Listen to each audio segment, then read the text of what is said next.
ഒരു mango juice ചോദിച്ചിട്ട് എത്ര നേരം?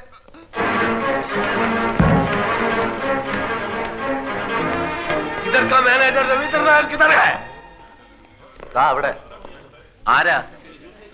എന്താ? എന്താന്നോ കാണിച്ചു തരാൻ എന്താന്നുള്ളത്?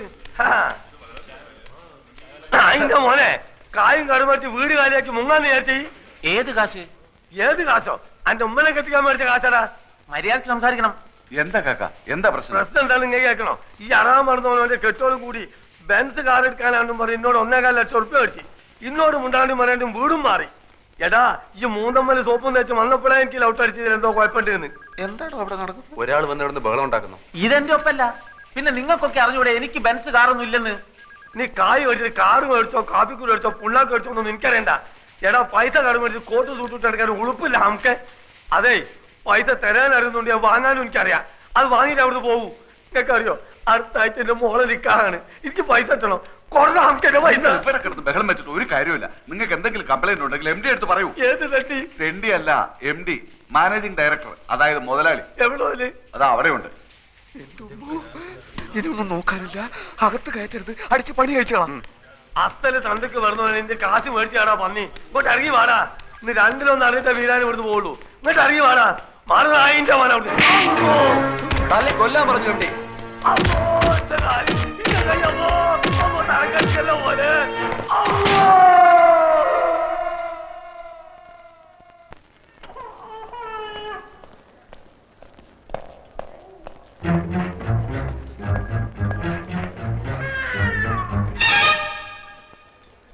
ഹലോ.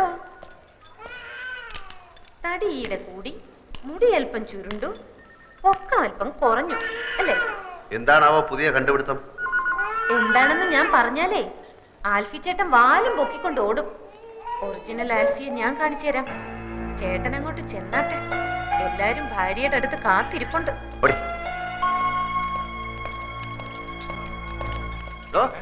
സ്വന്തം മോളുണ്ടല്ലോ ആ ഏണി, അവൾ ആരാടോ? അവൾ ആരെയും വരട്ടുന്ന സഹിക്കുന്നതിന്റെ ഒരു അതിലുണ്ട്. അവളുടെ നാക്ക് വിജയം ദൂരക്കളെ കേട്ടോ. അവൾ ആരാടോ? CBI അവളുടെ അമ്മയുടെ നായര്. കോൺഗ്രസ് കേട്ടോ, കോൺഗ്രസ് ഓർമ്മയുണ്ടല്ലോ. കോൺഗ്രസ് താൻ നോക്കിക്കോ.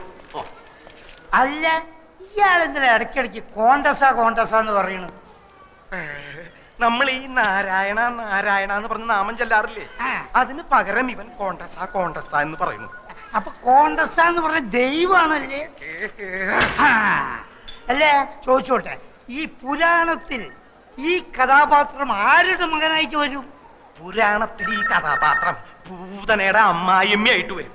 പൂച്ചക്ക് എന്തോടോ പൊന്നുരുക്കുന്നിടത്ത് കാര്യം. അതിലിവിടെ എവിടെയാ പൂച്ച? പൂച്ചനെ നിനക്ക് കാണണ? വെറുതെ അല്ല നിന്റെ കണക്കൊക്കെ തെറ്റണേ. എന്റെ കണക്ക് കൂട്ടിൽ ഇതുവരെ തെറ്റിയിട്ടില്ല. അതെന്താണോ താനൊരു അർത്ഥം വെച്ച് സംസാരിക്കണേ? എന്റെ നഖം തൊട്ട് മുടി വരെ തീ പിടിച്ചിരിക്കുക. ഒറ്റയ്ക്ക് ഞാൻ കത്തില്ലാട്ടോ. നിന്റെ ഒരു കണക്ക് കൂട്ടല്.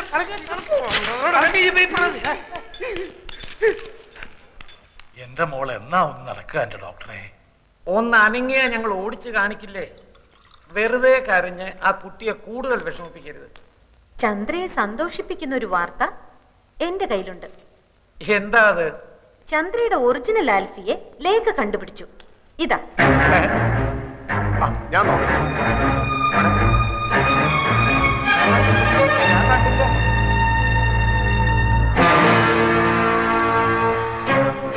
നിനക്കിത് ഇവിടുന്ന് കിട്ടി? ചന്ദ്രയുടെ ഫ്ലാറ്റിൽ നിന്ന്. ബാക്കി ഫോട്ടോസ് നശിപ്പിച്ചിരുന്നു. ഇത് ഒളിച്ചു വെച്ചിരുന്നത് കൊണ്ട് നശിപ്പിച്ച ആൾക്ക് കണ്ടുപിടിക്കാൻ പറ്റിയില്ല. ആരായത്? ആൽഫി. ആൽഫി. ആൽഫിയെ നേരത്തെ കണ്ടിട്ടില്ലാത്തവരെല്ലാം കണ്ടോളൂ. ഇത് നമ്മുടെ രാമേന്ദ്രനല്ലേ? അതെ. അമേരിക്കയിലുള്ള അമ്മുക്കുട്ടിയുടെ മോനെ ഇവള് കണ്ടിട്ടില്ലല്ലോ. അതെ, അത് തന്നെ ഞാനും ആലോചിക്കുന്നത്. ഇവൻ കഴിഞ്ഞ പ്രാവശ്യം ഡൽഹി വന്നിരുന്നപ്പോ ചന്ദ്ര കാണാൻ പോയില്ലേ? അപ്പ എടുത്ത ഫോട്ടോ ആവും. ചന്ദ്രയുടെ മുറച്ചേർക്കനാ. പഠിച്ചതും വളർന്നതും ഒക്കെ അമേരിക്കയിലാ. രാമേന്ദ്രനെ കൊണ്ട് ഇവളെ കെട്ടിപ്പിക്കണമെന്ന് അവന് വലിയ ആഗ്രഹമായിരുന്നു. അതെ, അപ്പോഴല്ലേ ഈ നസ്രാണി വന്ന് ഇവളുടെ മനസ്സിൽ ചേക്കേറിയത്. എന്നാലും ഇപ്പൊ എനിക്കിത് വിഷമമൊന്നുമില്ല കേട്ടോ. ഞാനല്ലല്ലോ ആൽഫി, ഈ കാണുന്നതാണല്ലോ ആൽഫി. ഈ മക്കൊക്കെ ഇംഗ്ലണ്ടിൽ പോയി പഠിക്കാൻ ആരാ സ്കോളർഷിപ്പ് കൊടുത്തത്? ഇവിടൊക്കെ ഡോക്ടറായ ഉണ്ടല്ലോ, ഈ ബ്രെയിൻ ഓപ്പറേഷന് വരുന്നവരുടെ ഈ കിഡ്നി എടുത്ത് തല വെച്ച് കൊടുക്കും. ഏയ് ഒന്നിക്കണേ. ഈ ഒറിജിനൽ ആൽഫി എങ്ങനെ ഇരിക്കും? അവന്റെ മൂക്കിന്റെ അടിയിൽ 2 വലിയ കൊമ്പുണ്ടോ, അതോ തുമ്പിക്കൈയും വാലും ഒക്കെ വെച്ചിട്ട് ആനനെ പൊന്തി? പറയടി, എന്ത് പറ്റി? കുറച്ചു മുമ്പ് 7 മുഴം നീളമായിരുന്നല്ലോ നിന്റെ നാക്കിന്. നിന്റെ ഭാവം കണ്ടപ്പോ ഞാൻ വിചാരിച്ചു നീ എന്നെ ഉരുട്ടി ചവിട്ടി പിടിച്ച് അങ്ങ് കുടിച്ചു കളയുമെന്ന്. തല ഇത്തിരി താഴ്ത്തി തന്നാ നീ അതിന്റെ പുറത്ത് കയറി നിരങ്ങും അല്ലടി കൂട്ടിമരം. പിന്നെ ഞാൻ ആരാണെന്നറിയാനുള്ള നിന്റെ ഈ എന്റെ പുറകിലുള്ള നടപ്പുണ്ടല്ലോ, വേണ്ട, അതങ്ങ് നിർത്തുന്നതാ നല്ലത്. ഞാൻ പറഞ്ഞില്ലെന്ന് വേണ്ട.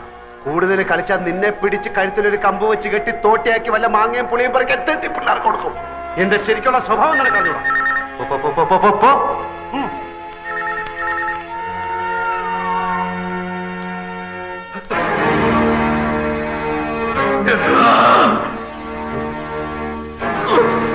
എന്താ അവിടെ? ആരാ ആൽഫി ഇത്?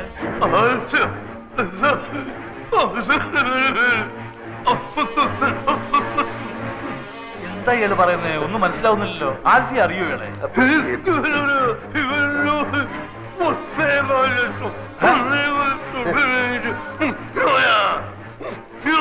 ഇത് എവിടുത്തെ ഭാഷയാണ്? ഏതാ ഈ പൂതം? എന്റെ ഒരു ഫ്രണ്ടിന്റെ മാമയാണ് വീരാനിക്ക. 1.25 ലക്ഷം രൂപ എന്റെ ഇന്ന് വാങ്ങിച്ചിട്ട് തിരിച്ചു തരാൻ പറ്റാത്ത ക്ഷമ പറയാണ്. എനിക്കിപ്പോ വേണ്ട, എനിക്ക് ആവശ്യമില്ല. അങ്ങനെയല്ല പറഞ്ഞ പറ, എന്നോട് പറ. മനസ്സിലായ? നായിന്റെ മോനെ നായിന്റെ മോനെ ആവശ്യമില്ലാത്ത കാര്യത്തിന് എന്തിനാ ഇടപെടുന്ന അയാൾ ചോദിച്ച അയാളുടെ വായിലിരിക്കണം. എല്ലാം കേട്ടിട്ട് കാര്യമുണ്ടോ? വീരാനിക്ക പണമാകുമ്പോ വരുമ്പോ നമുക്കെന്ത്? എനിക്ക് ഒരു വിഷമല്ല. അസുഖമാർത്തെ മോളുടെ നിക്കാഹ് കഴിഞ്ഞിട്ട് പണം പലിശയും ചേർത്ത് തരാന്നോ? അപ്പൊ മതി. വീരാനിക്ക പോയി കിടക്ക് പ്ലീസ്, പോയി കിടക്ക് വീരാനിക്ക, പോയി കിടക്ക്. തട്ടിപ്പോകുന്നതിന് മുമ്പ് ഈ നിക്കാഹ് ഞാൻ നടത്തും. നിക്കാഹ് നടത്തുന്നതിന് മുമ്പ് തട്ടിപ്പോകുന്നുള്ളതിന്റെ ആദ്യ പേടി എന്താ? എന്റെ ഫ്രണ്ടിന്റെ മാമയാണ് മകളുടെ കല്യാണം നടത്തുന്ന കാര്യം പറഞ്ഞോണ്ടിരിക്കുകയാണ്. മോടെ കല്യാണം ഒക്കെ ഞങ്ങൾ നടത്തി തരാം. ആരോ അടിച്ച് കവിളിലെ എല്ല് പൊട്ടി ശരിയാകാൻ കുറച്ച് സമയം എടുക്കും. 100 കോടി പുണ്യം കിട്ടുമെന്ന് പറയായിരുന്നു. ഇയാളെ പിടിച്ച് പെട്ടിക്കടത്ത് സ്ട്രാപ്പ് ചെയ്തിട്ടേക്കണം. എഴുന്നേക്കാൻ സമ്മതിക്കില്ല. ഞങ്ങൾ നടത്തിക്കോളാം. നിങ്ങൾ പൊയ്ക്കോളി. പന്നീന്റെ മോന് പനി ഉണ്ടാവും മാമ. മുറിവ് ഉണങ്ങുമ്പോ പൊയ്ക്കോളും. മോളുടെ നിക്കാഹ് ഞങ്ങൾ നടത്തിക്കോളാം. മോളുടെ നിക്കാഹ് നടത്തി തരണം എന്നല്ലേ അയാൾ പറഞ്ഞത്? അതെ, അതെങ്ങനെ മനസ്സിലായി? പുതുതായിട്ട് പലതും കാണുകയും കേൾക്കുകയൊക്കെ ചെയ്യുമ്പോഴല്ലേ ചിലതൊക്കെ മനസ്സിലായി വരുന്നത് അല്ലേ? കാണുക ഇയാളെന്താ ഒരുമാതിരി മുള്ള വെച്ച പോലെ വർത്താനം പറയുന്നത്? നീ ഈ പാവത്തിന് 1.25 ലക്ഷം രൂപ പറ്റിച്ചു അല്ലേ?